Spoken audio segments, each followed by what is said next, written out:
ত্রিপুরায় যাত্রা শুরু করলো ভয়েস অফ মিডিয়া। আগরতলায় অনুষ্ঠিত হলো প্রথম রাজ্য কমিটির বৈঠক। সাংবাদিকদের জাতীয় ও আন্তর্জাতিক স্তরে প্রতিনিধিত্বকারী সংগঠন ভয়েস অফ মিডিয়া এবার ত্রিপুরাতেও নিজেদের পদচিহ্ন রাখল। 52টি রাষ্ট্রে সক্রিয় এই সংগঠন এবার ত্রিপুরার সাংবাদিকদের সাথে কাজ করতে প্রস্তুত বলে জানানো হয়েছে। শনিবার আগরতলায় অনুষ্ঠিত হয় ভয়েস অফ মিডিয়ার ত্রিপুরা রাজ্য কমিটির প্রথম বৈঠক। এই গুরুত্বপূর্ণ বৈঠকে উপস্থিত ছিলেন নবনির্বাচিত রাজ্য সভাপতি কৌশিক অধিকারী, সাধারণ সম্পাদক বাপন সাহা সহ রাজ্যের বিভিন্ন প্রান্ত থেকে আগত রাজ্য কমিটির সদস্য ও পদাধিকারীরা। বৈঠকে মূলত ত্রিপুরার সাংবাদিকদের সুরক্ষা, ন্যায্য অধিকার ও পেশাগত উন্নয়নকে ঘিরে নানা কর্মসূচি ও রূপরেখা নিয়ে আলোচনা করা হয়।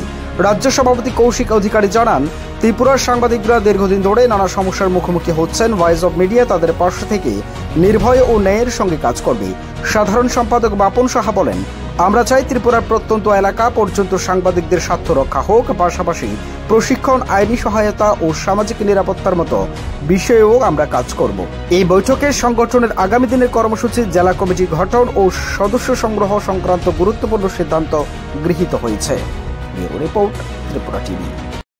আমরা আজকে ভয়েস অফ মিডিয়ার ত্রিপুরা রাজ্য কমিটির প্রথম বৈঠক আগরতলায় অনুষ্ঠিত হয় এবং সেই বৈঠকে রাজ্য কমিটির সদস্যদের সঙ্গে আমরা দীর্ঘক্ষণ আলোচনা করি একে অপরের সঙ্গে এবং আগামী দিনে ভয়েস অফ মিডিয়া ত্রিপুরা রাজ্যে বেশ কিছু কর্মসূচি গ্রহণ করেছে এবং সারা রাজ্যব্যাপী বিভিন্ন জেলা স্তর পর্যন্ত আমাদের কমিটি গঠন থেকে শুরু করে কিভাবে এ রাজ্যের সাংবাদিকদের স্বার্থ সুরক্ষায়, সাংবাদিকদের নিরাপত্তা এবং সাংবাদিক ও সাংবাদিকদের পরিবারের সামাজিক অর্থনৈতিক ক্ষেত্রে কিভাবে আমাদের যে অধিকারগুলো রয়েছে সেগুলো আমরা পেতে পারি সে বিষয়ে আমরা কাজ করব এবং আগামী দিনে ভয়েস অফ মিডিয়া এ রাজ্যের সাংবাদিকদের হয়ে কাজ করার অঙ্গীকারবদ্ধ হয়ে আজকে আমাদের রাজ্য কমিটির প্রথম বৈঠক অনুষ্ঠিত হয়েছে এবং আগামী দিনে বিভিন্ন পরিকল্পনা গ্রহণ করা হয়েছে। ধন্যবাদ।